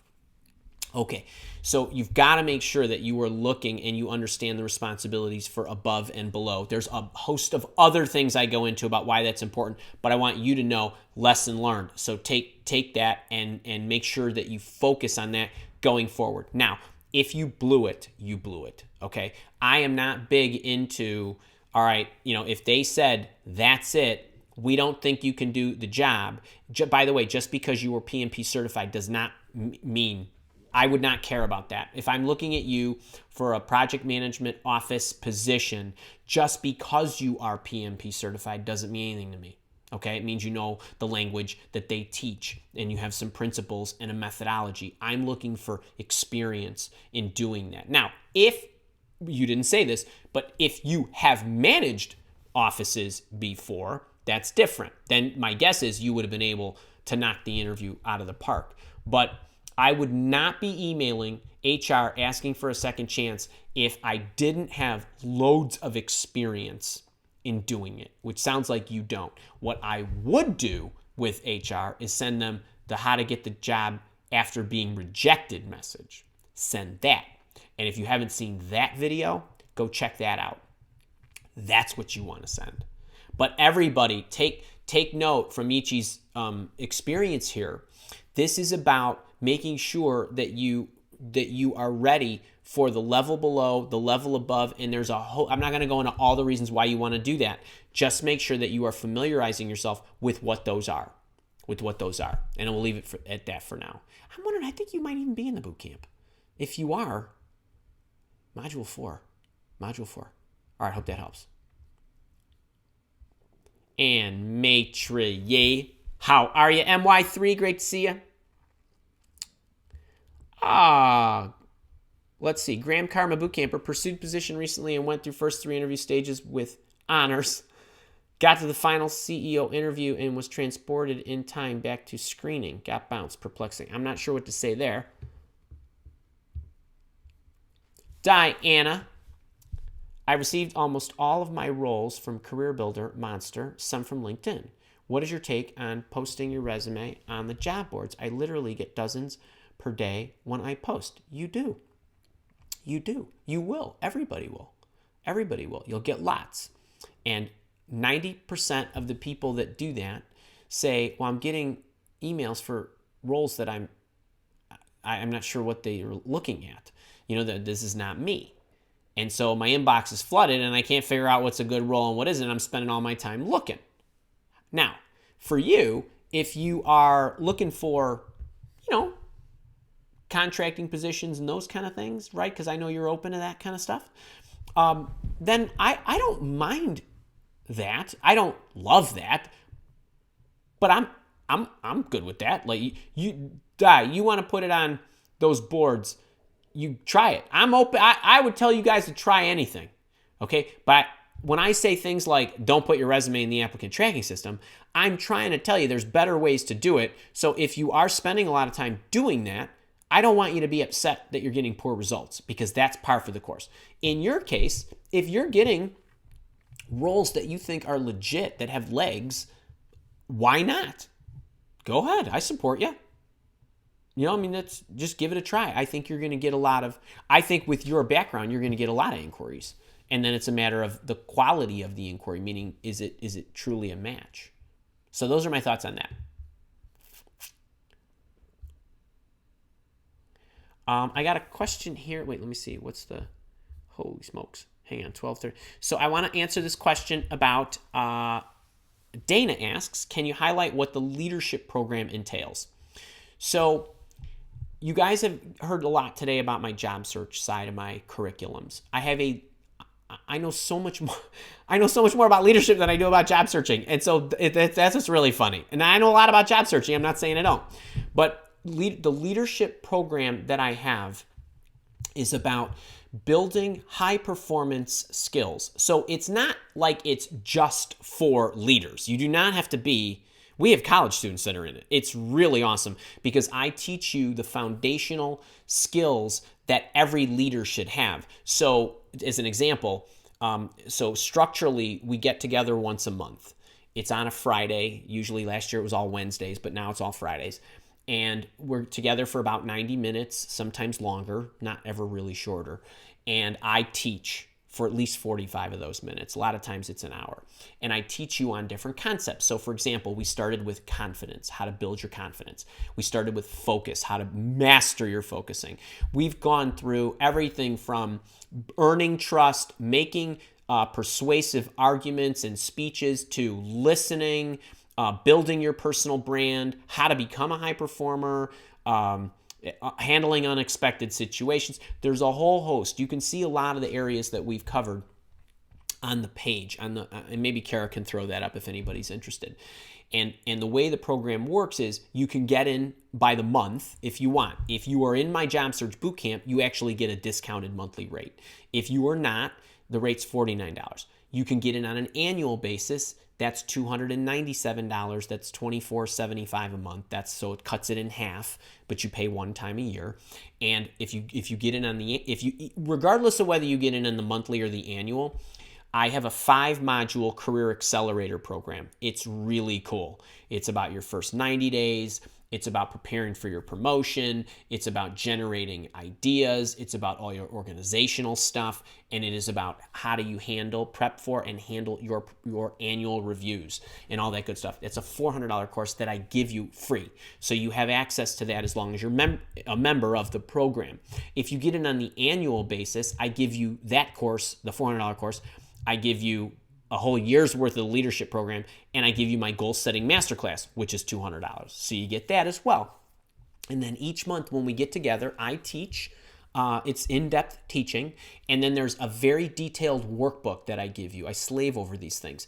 I mean, they're literally a write-up. Literally, I write you a booklet of everything I'm covering, and then I give you thought provokers so that you can do the reflection and think about what it is that I taught you to get the base going. And then I give you a monthly challenge that you can do or not. It's up to you, but it grooves the lesson. It teaches you how to take on something and change your confidence. It teaches you how to do certain things and what you should be doing to build your personal brand. And so all of that's included. It's a steal. I mean, think about it. For $297 to get all of that stuff, and it's the community and it's the system, but the booklets are very detailed. They're 20 pages. I mean, it's really sweet stuff.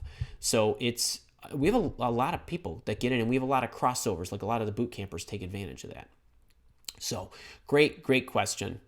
You know what, Dana? You've been like, Kara, can we get Dana? If you're still here, pick one of those courses. Pick a resume course or an interview course. You've been great. And you know what? While I'm at it, Steve G.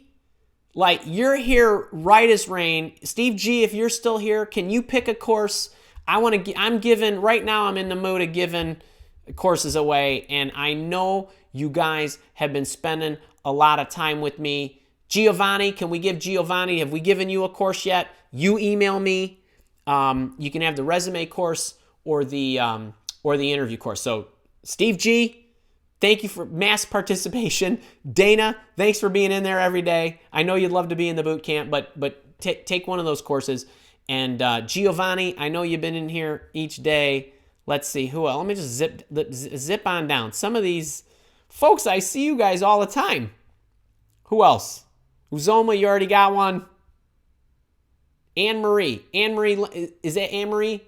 Anne-Marie L? Grab a course, please. Guys are great. I'm telling you. All right. I think that, I don't know, what was that? About 5 or 6 right there? Kara, I hope you kept track of that. I'm telling you. Okay, you guys are awesome. Let me see. Where else are we? Where are we right now? Okay, hang on. I got some more questions here. Oh, this is good. NCG. Hey, Andy, and thank you. If during the interview you're asked, tell me about a time when you disagreed with your manager, and I bravely confronted him. Should I tell them the story as it was? No. How's that for an answer? So here's what I want you to do. Can we give NCG a course? NCG, this is so awesome. I want you to have a course too. Okay, that means the resume writing masterclass or the interview intervention course. All right, folks, get your pens ready. Okay, I'm serious about this. Disagreements. Here is the answer. Okay, you ready for this one? Okay, tell me about a time when you disagreed with someone. I don't care if it was your boss. I don't care if it was your teammate. I don't care if it was a customer. I don't care who it was. Tell me about a time when you disagreed. First thing you got to do is not go into the story. First thing you got to do is you got to set the table for your philosophy on disagreements. Why? Number one, what if they don't like the story you're about to tell? If your philosophy about disagreeing with somebody makes you awesome, they're going to love you and they will forgive whatever story you are about to tell. So what do I mean? All right, first part of the story.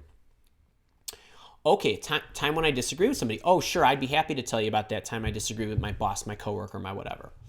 But before I tell you that, I just want to give you 30 seconds or a minute on my philosophy about disagreeing. When you work together, you're likely going to have disagreements, whether it's about the product, the service, the customer, how we're going to support them, the projects we're going to, whatever it may be. And my view on disagreements is anytime I'm disagreeing with somebody, the first thing I want to do is I want to listen to them. Right? Let's be good about this. I want to be a good teammate or a good staff member or a good supervisor. So I want to listen to the other person, give them a chance to show me where they're coming from. I take that in and then I decide, all right, if that's a great argument, awesome, let's go that route. Or if I feel like maybe there's a different and better way, the first thing that I do, instead of making my argument about why I think what I think, if I've already shared, because we're having the disagreement, right? So they know what I feel. And we've disagreed about it. The next thing that I do is I look for the best solution. So I think about the goal that we're trying to achieve for the customer, for the company, whatever. I look at the person's viewpoint, I look at my viewpoint, and I think about, can I make an even better solution? So the best solution is something that's maybe blended together from both of these viewpoints. And so if I can't do that, then what I would do is I would make my argument about why this is in better alignment with the goal. So there was this time when, okay, what did I just say? I'm awesome to work with. Why? I will always hear you out. I will always look for the best, and I will always keep the end goal in mind, not my personal shit, right? Okay, or who that person is I'm talking to. That's what you said. All right, now, there was this time when I disagreed with my boss. Now, NCG, here's what you want to make sure you choose. And everybody should have one of these ready, whether it's a staff, supervisor, teammate, customer, or whatever the biggies are. So there was this time where we had a disagreement, and my viewpoint was this, and their viewpoint was that, okay? And so I went through that process that I just told you about, and I was able to come up with an even better solution. So the outcome was, here's what we decided. Okay, now, you know that STAR technique that I hate, that's awful? That's situation, task, what your action was, and the result. Okay, so there was a situation where my boss and I disagreed. Well, my task was to try to do this project, and we didn't see eye to eye. The action that I took was, well, we were disagreeing about this, that, and the other thing, and the result was that we came up with some outcome. Boring, okay? You picked the wrong story, you're cooked.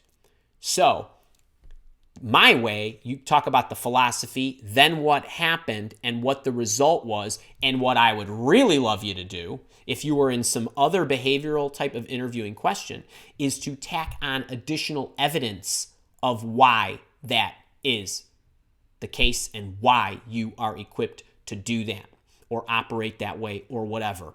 So think about this. I want to give you guys a different perspective. Everybody who thinks the STAR technique is good, I want you to hear this.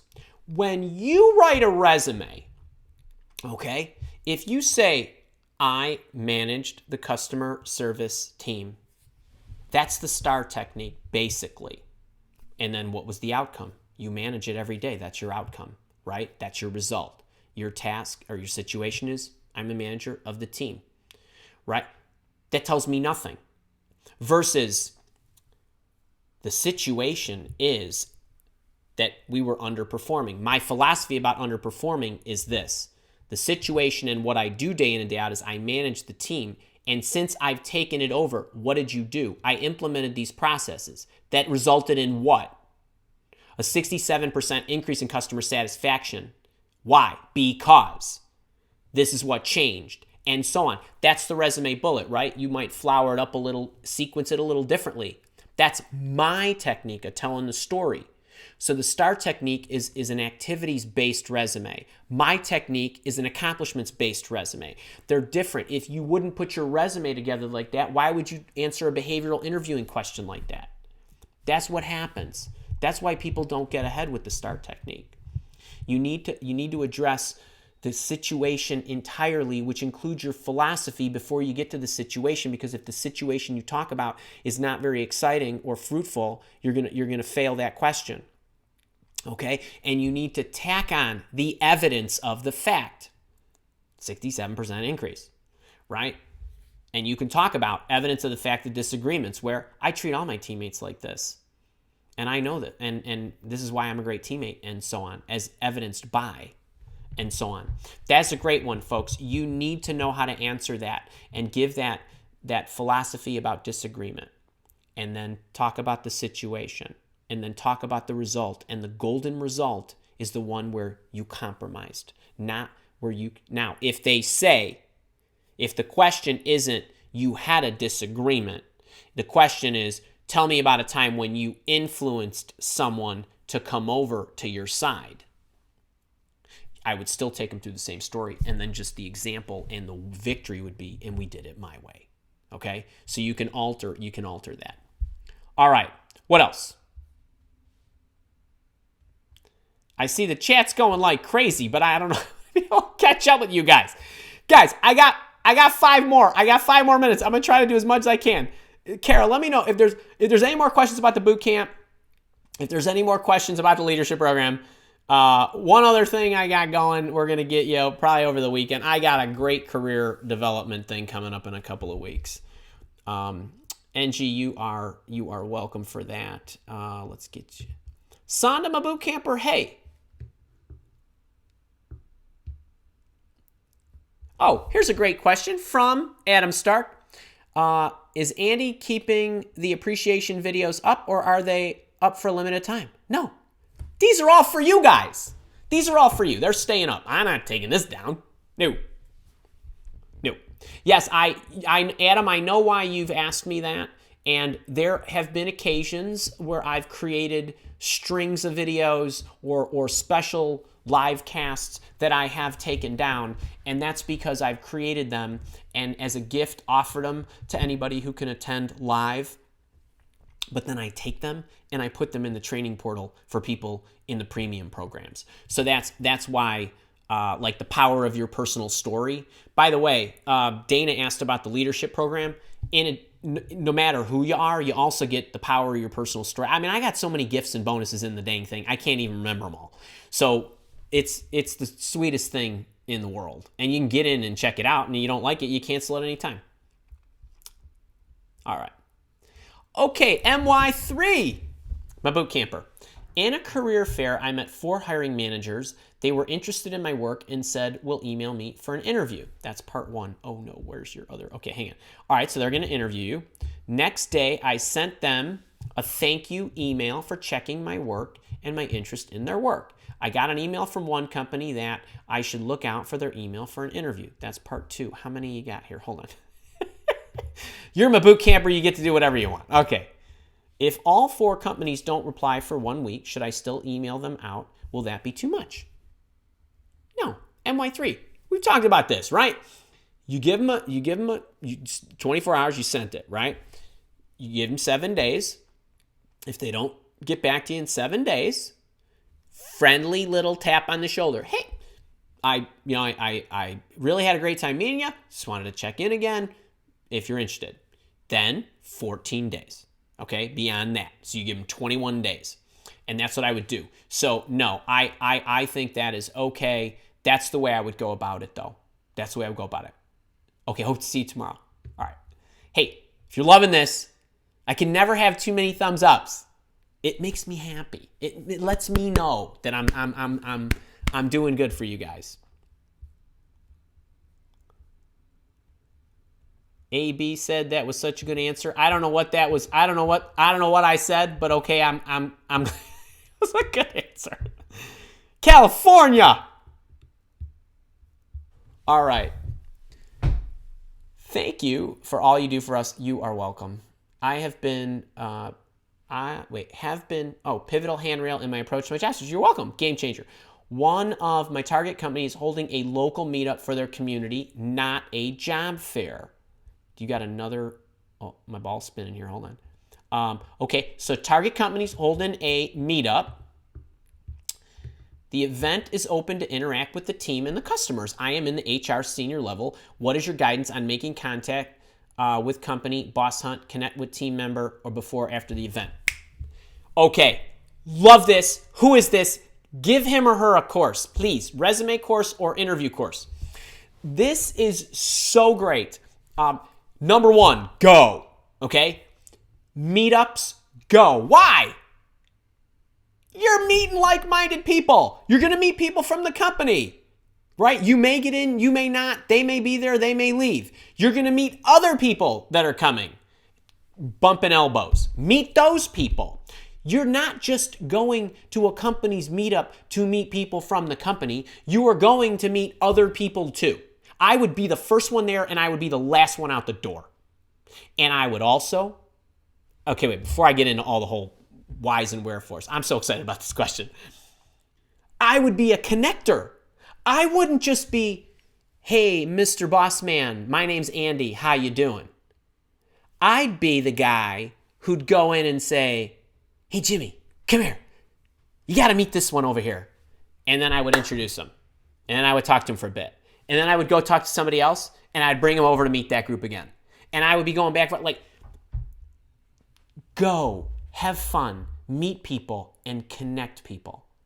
Number one, it breaks the ice. Number two, it takes you out of, oh my God, I'm in a quasi-interview mode, okay? The gold in that, yes, would be to get a job.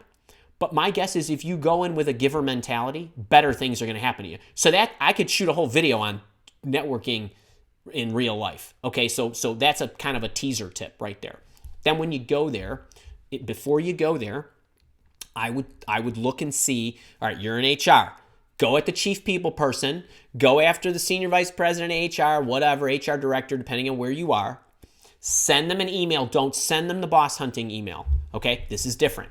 Hey, I'm really excited about your company's meetup. I was wondering. I'm really looking forward to meeting you. I was wondering if you were going to be there. That's it.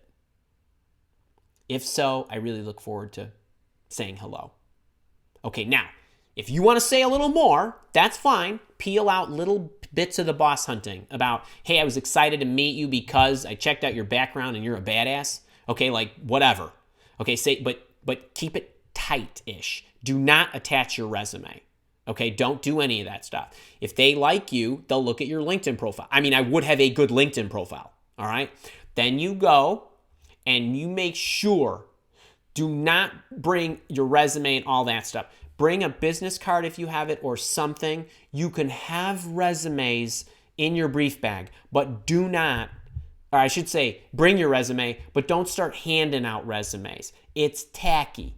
It's a meetup. It's a social event, and there's a lot of other people, and they're probably doing it in a restaurant-y type place or bar or something like that.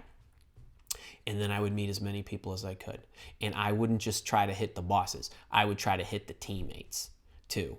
And I would try to hit the other. You will be amazed when you make a hit, when somebody says, hey, California loved her or him or whatever. You know what I mean? Like that stuff, that's helpful. All right, that's a great question. You definitely deserve a course for that. So I hope you enjoy it. And you're going to have to let us know that you're California and that it was about the meetup. That's really great. That's really great.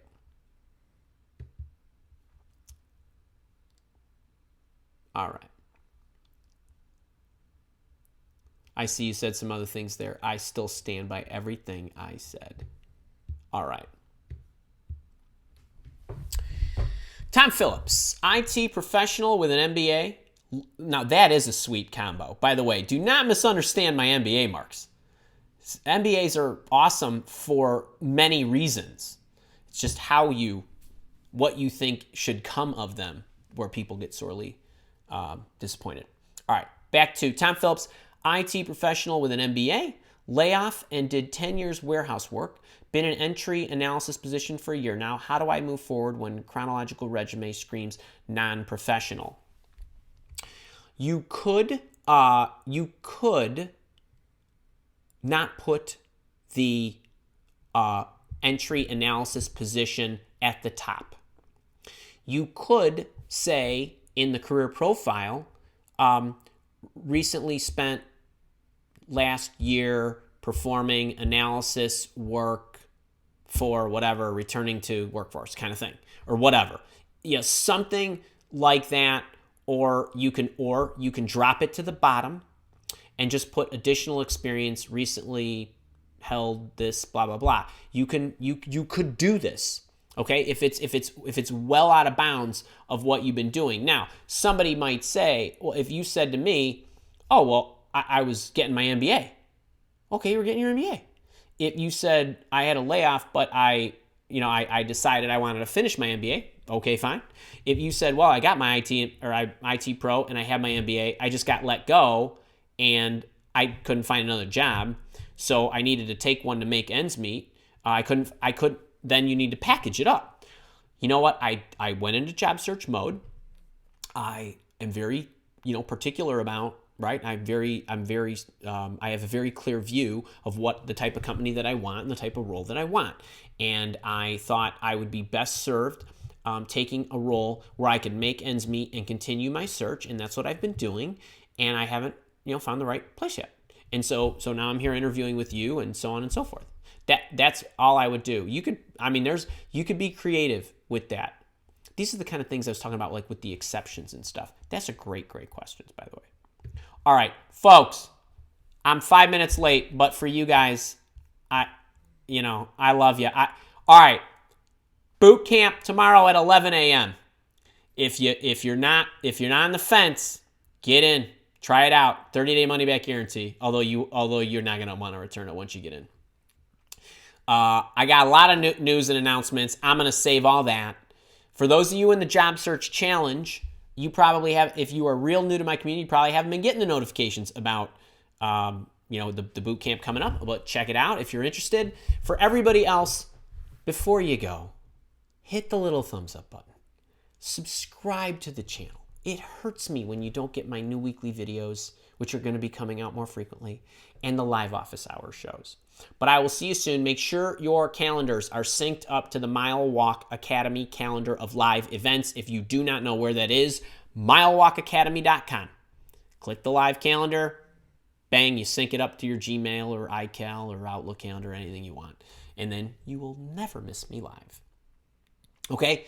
You guys, awesome. I love you. Best community ever. For all those who got the free courses, support at milewalk.com. Take advantage of those. I want you to have them. I want you to enjoy them.